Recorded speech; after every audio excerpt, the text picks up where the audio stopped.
Assalamualaikum warahmatullahi wabarakatuh.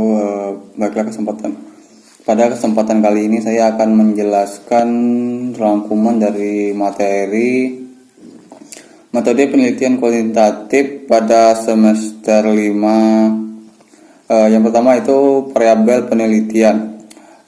Konstruksi terdiri dari konsep-konsep yang dapat diamati. Yang selanjutnya untuk keperluan penelitian diukur dengan menggunakan skala pengukuran.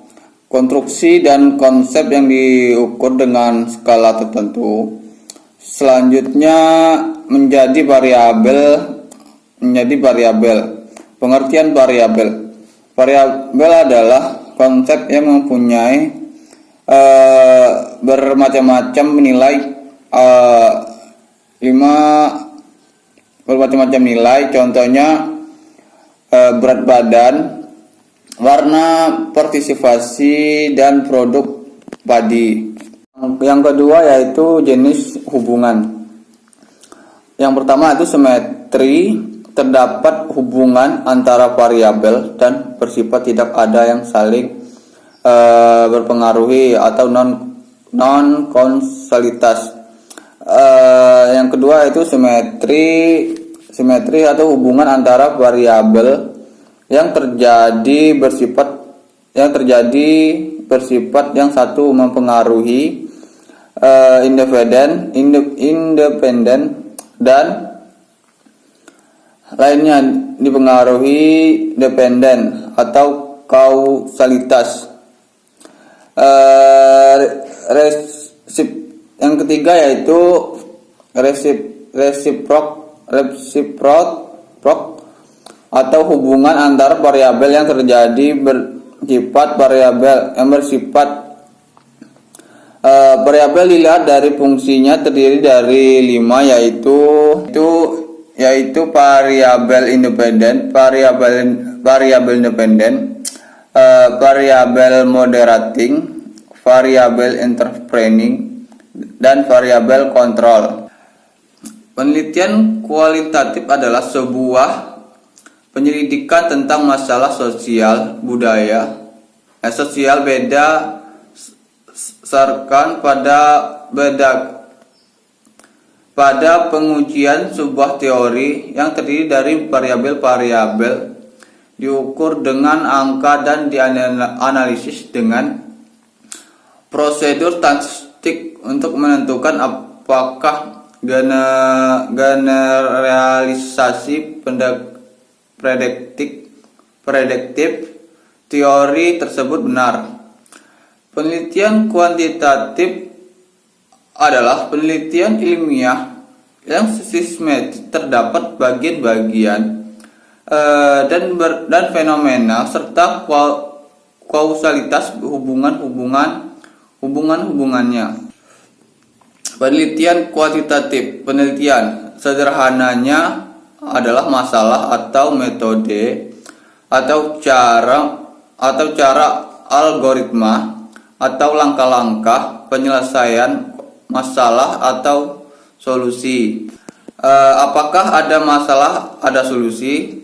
Dapat dikatakan sebagai penelitian? Tentunya tidak. Yang dikaitkan sebagai penelitian suatu rangkaian kegiatan ilmiah. Yaitu ilmiah yang masuk akal manusia dan dapat dipertanggungjawabkan atau dapat dibuktikan atau logis. Tahap-tahap penelitian kuantitatif. Yang pertama adalah identitas masalah. Dalam penelitian atau permasalahan, masalah fenomena atau membaca atau melihat data. Contohnya dari data BPJS, Dinas Kesehatan Wilayah Jambi diperoleh data vaksinasi, misalnya kurang lebih pada bulan pertama terdapat 2.000 peserta vaksin. Hal yang perlu diperhatikan dalam menentukan masalah penelitian.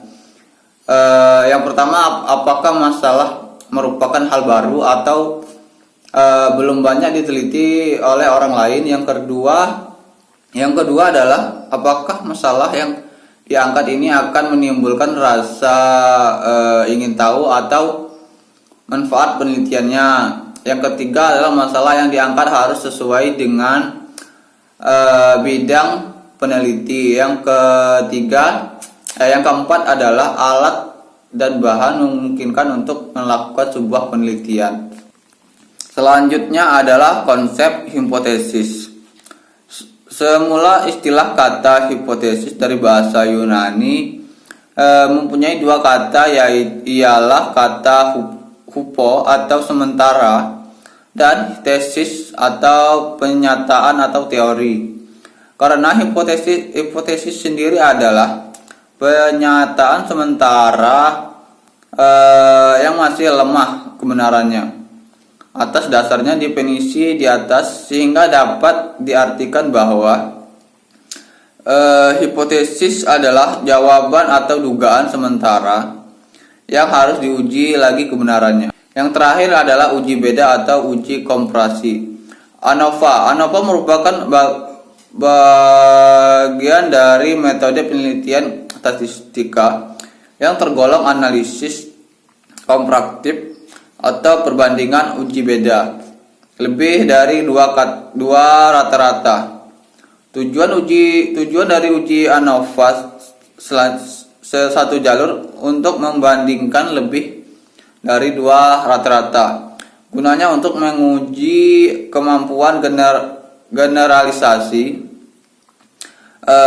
ANOVA merupakan pengembangan atau penyebaran lebih lanjut dari uji T atau T hitungan.